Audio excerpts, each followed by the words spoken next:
เป็นจุดที่เขาขึ้นรถไฟกันนะคะ Welcome to Paddling Sydney Airport Train แต่ว่าที่เราจะไป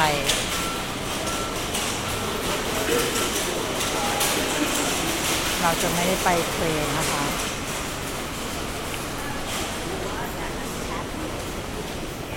อันนี้เป็นเราจะไปบัสกันเนาะก็อยู่ใกล้กับเทรนนี่แหละ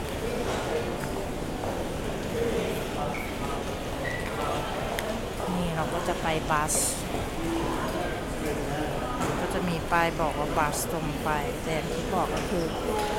เดินจากข้างนอกก็ได้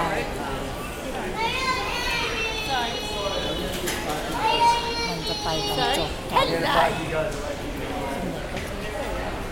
จะเป็นข้างในค่ะ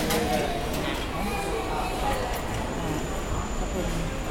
ทางเดียวกับที่จะมา Qantas Domestic Transfer นะอันนี้เราก็จะมีการจองรถเอาไว้แล้วนะคะ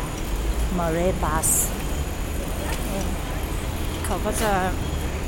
หลังจากที่จองเขาก็จะส่งอีเมลมานะคะว่ามันอยู่บัสเบย์ไหน